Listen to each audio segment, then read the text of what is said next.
So, no signing yet on the income tax as we dive in. A week since it arrived on the desk of Governor Bob Ferguson, the so called millionaire's tax for just shy of 10% tax on income above $1 million dollars or combined household income above that threshold.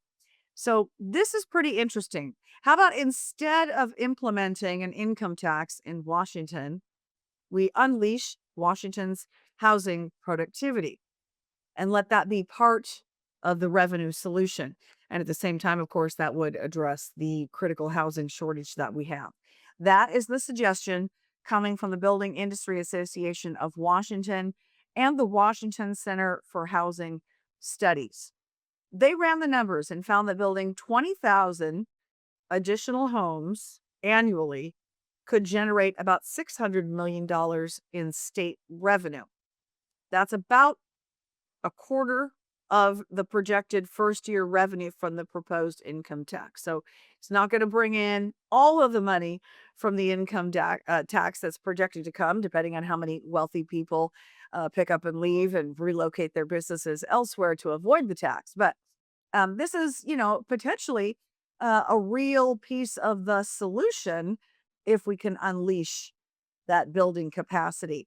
So I spoke today with Jan Heimbaugh, Executive Director of External Affairs for the Building Industry Association of Washington.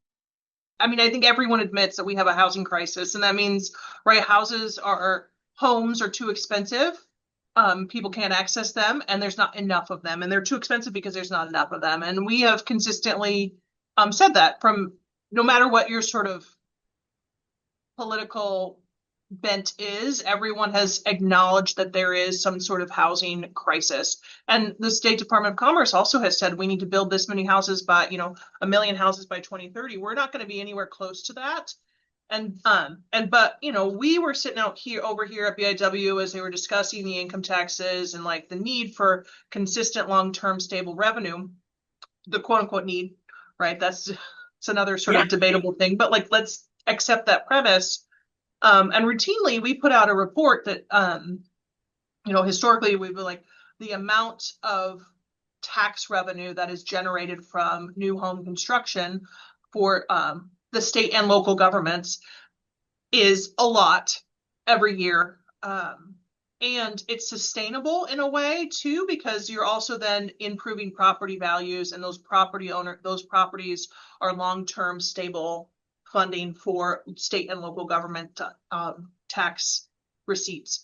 So we were just thinking like, well, if we built more houses, I wonder if this would solve part of what we are calling a budget crisis or a budget need or a budget gap. And turns out, yeah, it would make a significant impact. And I think how we budget here and how the state approaches tax revenue is exactly the opposite of what it should be, instead of sort of spurring economic development. I mean, if we built 20,000 more houses annually, right, we're getting to a quarter of the revenue of what they anticipate the income tax is going to generate. If we built, in the houses that we actually needed, we could probably cover that income tax. But like, that's just the housing. That's just housing. What if we actually, allowed for people to do other businesses too? What kind of tax revenue are those generating? And how are we looking for opportunities to encourage businesses and encourage economic growth here for things like increased property tax, sustainable property tax revenue? You get someone to move into a home, they're living and working in their community, they're paying sales tax, they're paying property tax. Those things are all multipliers on a stable funding source for our state, instead of sort of the very volatile income tax.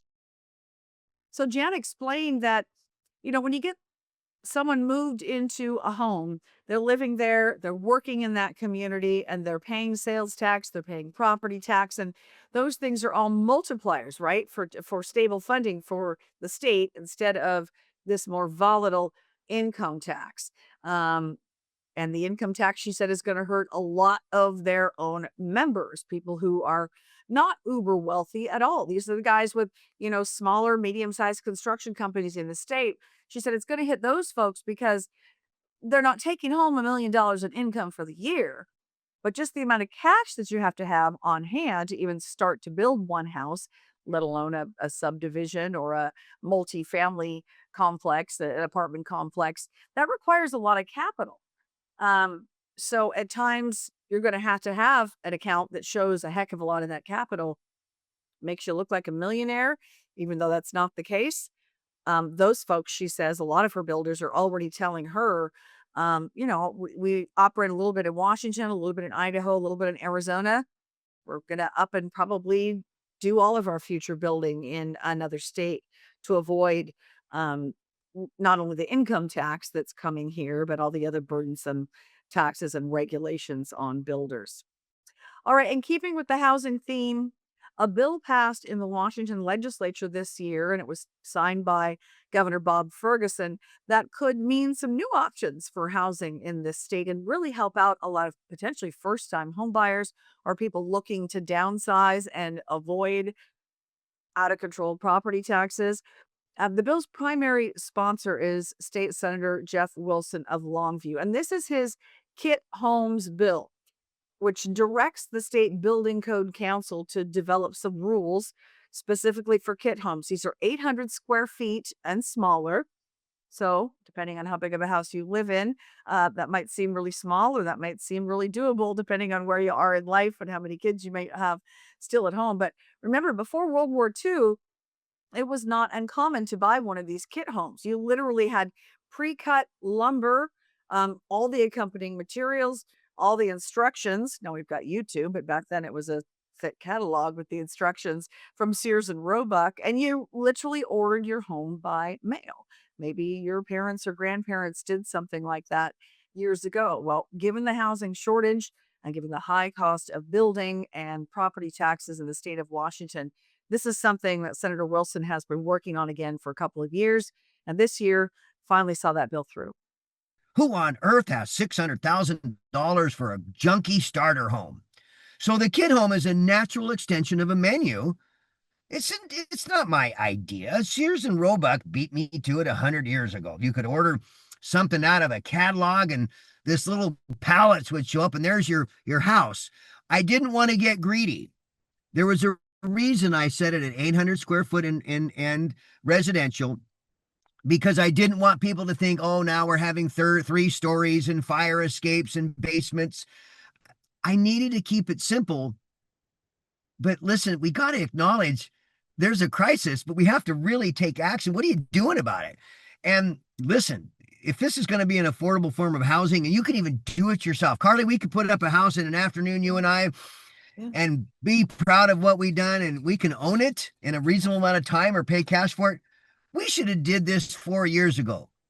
But I am a state senator. I had to get in line. I have had to take all the suffering and torture.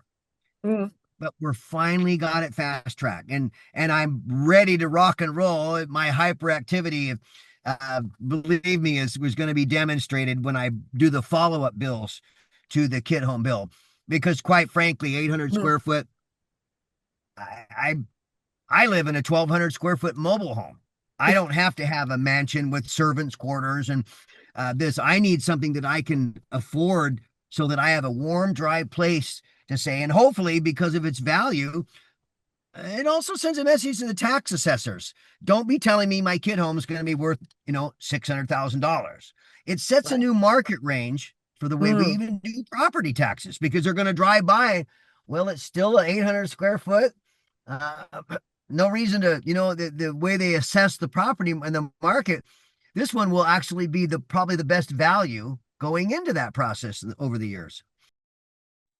So Senator Wilson teased me that he's going to have some additional legislation coming up in the 2027 session that kind of builds on the whole kit home idea. And he's very optimistic about some of the other solutions for the housing shortage.